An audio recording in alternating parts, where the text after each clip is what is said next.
Bienvenue à toutes et à tous sur la chaîne Monsieur Je sais tout. Pour les habitués, je suis sûr que ça vous surprend que je démarre comme ça direct par le bienvenue à toutes et à tous. Habituellement, je dis toujours quelques mots avant pour vous mettre dans l'ambiance. Mais là, je suis particulièrement excité. YouTube m'a entendu il y a quelques mois lors de la présentation du DJI FPV. Je vous expliquais que je connaissais le FPV, comme tous les passionnés de drones, comme vous, depuis plusieurs années, mais que je ne le pratiquais pas ou très peu. Ça a un peu changé avec l'arrivée du DJI, essentiellement par manque de temps pour m'entraîner, progresser, et donc par manque d'intérêt, je dois l'avouer, car j'en finis par ne pas être satisfait de mes réalisations avec. Voilà, chacun son truc. DJI a pété le game avec le DJI FPV. Plus besoin d'apprentissage pour débuter, c'est le produit idéal. Ou presque. Car si la pratique débutant devient accessible, il n'en est rien de celle du mode manuel ou accro, comme vous préférez le nommer, et j'oublie aussi peut-être un peu vite le prix important de la machine, l'investissement que ça représente. Qu'à cela ne tienne, un nouveau partenaire de la chaîne s'est manifesté pour résoudre ce problème et prendre en main mon apprentissage, et pourquoi pas le vôtre. Tintintin, Beta FPV, le fabricant de drones FPV, vous l'avez découvert dans le titre et dans la vignette, j'imagine. D'ailleurs, pour ne rien rater, si vous êtes passionné de drones, que vous souhaitez suivre les futures présentations de produits, et il y en a beaucoup qui arrivent, les astuces de pilotage, mes conseils, abonnez-vous à la chaîne, activez la petite cloche, vous ferez un heureux, ça me permet humblement de continuer, de faire progresser la chaîne.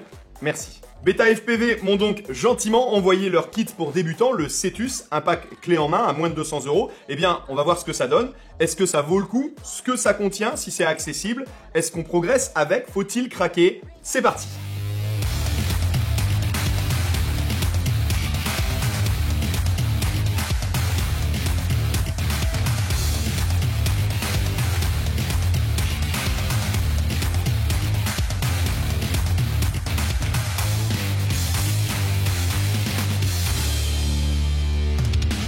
Beta FPV, c'est l'un des acteurs majeurs du FPV. Ils ont plusieurs petits kits comme celui-ci pour réaliser des vidéos sympas, immersives et dynamiques, pour apprendre à piloter, mais aussi plein de matos, moteurs, châssis, contrôleurs. Je vous laisse un lien pour jeter un coup d'œil sur le site et un lien si vous souhaitez acheter ce petit matos plaisir pour les débutants ou ceux qui veulent un nanodrone sympa avec un kit clé en main. La vidéo sera composée en 3 parties. La présentation du kit, son contenu, la prise en main, et enfin, mon avis sur ce Cetus, les avantages et les inconvénients. Ce pack, le Cetus FPV Kit, vous le recevez exactement comme ceci. Dans un carton qui, pour une fois, ne va pas vous servir de boîte de rangement. Puisqu'à l'intérieur, on retrouve une magnifique case de transport pour le balader partout et en toute sécurité. Notez-le, ce genre de cadeau le matin de Noël sous le sapin, ça fait forcément des heureux. C'est une excellente idée. Déjà, ça a de la gueule. En plus, avec le logo de la marque, franchement, c'est superbe.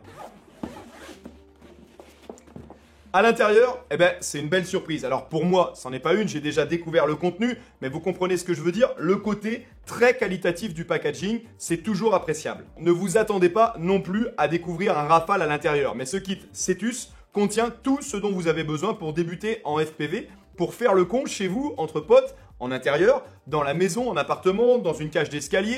En extérieur, au city-stade, au skatepark par exemple, c'est idéal. On voit que tout y a une place bien définie avec des compartiments et des scratchs. C'est bien rangé, c'est très propre, sans être entassé dans une vulgaire housse. La radiocommande pour commencer. La Beta FPV Lite Radio 2, c'est son nom. Elle a son importance, car en plus d'être utilisée avec le drone, évidemment, elle peut être utilisée sur simulateur pour progresser ou pour vos soirées entre amis devant le canapé, c'est idéal. Elle est livrée avec une petite protection des sticks en silicone. Franchement, c'est bien vu.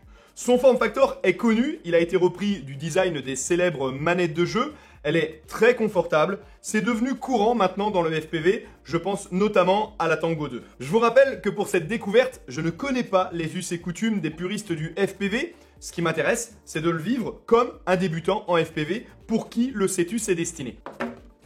Le masque, dans lequel vous aurez votre retour vidéo. Ça semble évident pour certains, mais je le précise, c'est dedans et non dans un quelconque écran ou smartphone que vous piloterez. Vous pouvez également, et c'est très amusant aussi, le piloter à vue, sans le masque donc. Il est tout mignon, tout petit, on dirait un masque pour enfants. Mais je vous rappelle le prix de l'ensemble, 180 € environ. Fallait pas non plus s'attendre à un truc sur mesure, on verra à l'utilisation ce que ça donne. Dessous, 2 documentations, le guide de prise en main rapide et la notice complète, très complète. Je suis presque satisfait qu'elle ne soit pas en français. Elle va vous guider dans tous les petits réglages, du baromètre, du capteur optique. Bref, je n'y ai pas touché. À gauche, un petit filet qui s'ouvre avec une fermeture éclair. Alors, qu'est-ce qu'on y trouve?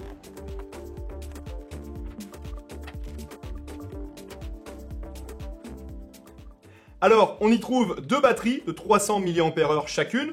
On verra tout à l'heure leur autonomie, le prix, le temps de charge durant les tests terrain. On trouve également un câble USB vers USB-C pour pouvoir les recharger via l'adaptateur testeur, puisque l'un de ces deux ports permet également de vérifier le voltage des batteries. Le câble USB permet également d'utiliser la radio sur un simulateur FPV et de la recharger, tout comme le masque, on y reviendra. On trouve également 4 hélices de rechange, puisque le drone en est déjà équipé, avec une clé de remplacement, ainsi que les sangles pour le maintien du masque, a aussi un petit connecteur USB pour vous permettre de mettre à jour le firmware du drone. Et enfin, le quad, le Tiny Whoop, entièrement caréné en plastique avec sa petite caméra. Il mesure 65 mm de largeur, 35 grammes avec sa batterie. Il est tout mignon lui aussi. Voilà une case très complète, des produits de bonne facture. On va voir ce que ça donne en vol maintenant. La seconde partie maintenant, la prise en main. Pour les débutants, l'une des très bonnes choses de ce kit, c'est la radiocommande. Je vous l'ai déjà présenté, la Beta FPV Lite Radio 2. C'est une radio qu'on trouve vendue séparément autour de 45 €, qui là est donc incluse dans ce kit et qui bénéficie d'une très bonne presse et de bons retours des utilisateurs sur sa prise en main, sur la qualité de son doigté, sur ses sticks et sur ses fonctionnalités. Il faut savoir qu'elle est utilisable avec de nombreux simulateurs drones pour PC et Mac et même sur console, que vous trouverez sur Stream. L'un des revendeurs français, Studio Sport, en a dressé une liste. Je vous la mettrai en lien, je la trouve très complète. Il en existe des dizaines, parfois gratuits, mais pour 20 €, investissez dans un bon simulateur, sans vous promettre que ça remplacera vos heures de jeu, mais ça vous fera progresser dans le pilotage, faites-le. Notez aussi que vous pourrez changer votre drone vers de nombreux autres modèles sans changer la Lite Radio 2. On y trouve 4 interrupteurs pour différents réglages, réarmer les moteurs, changer le mode de vol, la vitesse d'évolution. Ce modèle dispose d'une batterie interne de 1000 mAh, rechargeable via son port USB-C, également utilisable pour faire sa mise à jour, c'est l'une des dernières évolutions. Ce kit Beta FPV Cetus, il a pour but de vous faire prendre du plaisir et progresser dans le pilotage d'un drone. Elle est la pièce maîtresse pour ça. Les batteries 1S de 300 mAh vous procureront 4 à 5 minutes d'autonomie par vol avant que les LED rouges ne vous avertissent qu'il faille se poser rapidement. Il le fera sinon de façon automatique avec son capteur optique et le baromètre altimétrique qu'il utilise également pour se positionner. Comme je vous le disais, la batterie interne de 1000 mAh de la radiocommande et celle du casque de 2000 mAh vous permettront d'enchaîner les batteries drones. Il vous en coûtera 25 € pour 8 batteries supplémentaires. Vraiment, pas de quoi vous ruiner et pas de quoi vous en priver à l'achat. Il faut une vingtaine de minutes pour les recharger via l'adaptateur fourni 2x2. Beta FPV m'a renseigné sur le produit et m'a donné quelques informations que les plus férus d'entre vous trouveront utiles, comme la version du contrôleur de vol sous le firmware Light Silver, mais je ne crois pas que ces informations soient utiles aux débutants qui vont avant tout rechercher du plaisir et de l'expérience de pilotage. Sans que ce soit péjoratif, c'est un jouet, une première marche dans le monde du FPV. Il y a d'autres belles machines à personnaliser, régler, optimiser pour la suite chez Beta FPV. On le verra très bientôt. Mais avant, vous devrez maîtriser les 3 modes de vol proposés. Le mode normal, qui prévoit la stabilisation du drone, notamment grâce à son capteur optique et son baromètre altimétrique, je vous l'ai déjà dit. Un mode sport, où vous pourrez un peu plus appuyer sur le champignon. Et enfin, le mode manuel, qui vous laissera entièrement libre de vos mouvements. Plus de stabilisation et plus de capteurs. Attention sur ces petites machines. Leur assistance n'est pas sans reproche. Ne croyez pas aller boire un café le temps que le drone maintienne sa position, vous serez déçus. Cependant, c'est idéal pour apprendre à piloter, être vigilant, exercer son doigté. Ça tombe bien, c'est son but. Vous saurez rapidement piloter les yeux fermés. Ah oui, car un rappel important, vous n'êtes pas obligé de piloter au masque. Si vous êtes moins à l'aise les premières heures, ou pour vos enfants, si vous n'en êtes pas un, c'est plus simple. Vous pourrez également progresser à votre rythme sur chacun des 3 modes. Beta FPV propose 3 vitesses différentes d'évolution, slow, mid et fast. Ah, pour ceux qui auraient été tentés d'apprendre l'anglais à l'école française, slow signifie lent, mid moyen et fast rapide.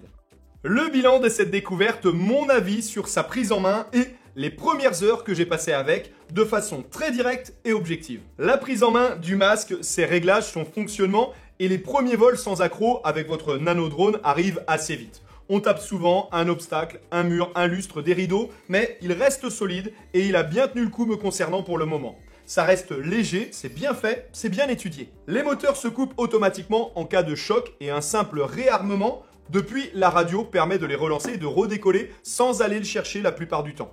Les commandes sont sensibles, mais c'est réaliste comparé à d'autres drones, c'est un bon apprentissage. Le casque, il n'est pas très confortable, surtout au niveau du nez, mais l'écran est plutôt lisible, assez net, avec peu de coupures de signal et une latence invisible.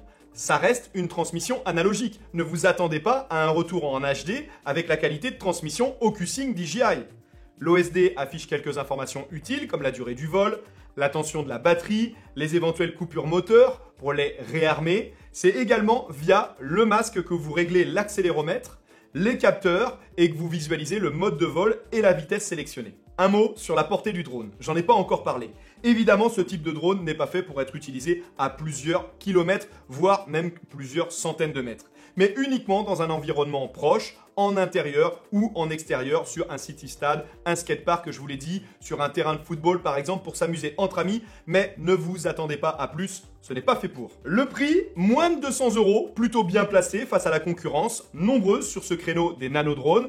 C'est dommage qu'on n'ait pas une petite fonction d'enregistrement vidéo pour garder des traces de ces exploits. En plus, on peut en faire de façon assez rapide, c'est très simple, c'est fiable, c'est facile à prendre en main. C'est normal, c'est son job, c'est fait pour les débutants, je vous le rappelle. On peut donc progresser assez vite et c'est un vrai outil. Je vous rappelle que la radiocommande, réputée dans cette gamme de prix, j'entends, peut être utilisée sur de nombreux simulateurs, donc la possibilité de progresser encore et se préparer pour un changement de drone et progresser en FPV. Vous pourrez même la conserver sur d'autres drones, je vous l'ai déjà dit. Pour moi, ça reste un jouet, l'objet c'est de se divertir, c'est mignon, ça fonctionne bien pour le prix, c'est vraiment un produit sympa. À qui je conseille de l'acheter?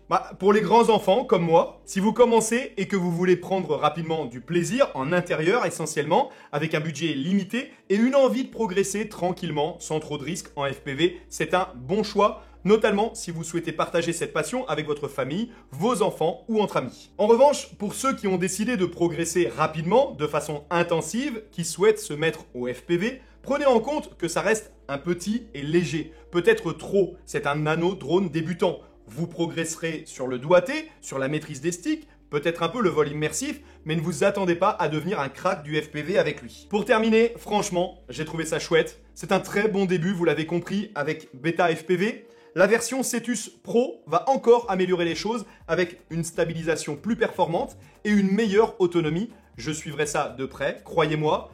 Je vous partage tout ça de plus en plus, bien sûr, sur mon compte Instagram. Je vous montrerai mes progrès et je vous informe en avant-première sur les tests que je réalise et ce que je prépare. Je vous partage mon quotidien dans les lives. Pour l'heure, on m'a toujours dit que si un jour on vous laisse revoir, il fallait avant tout se quitter. Il est temps maintenant. Puissions-nous nous retrouver. À très vite. Ciao.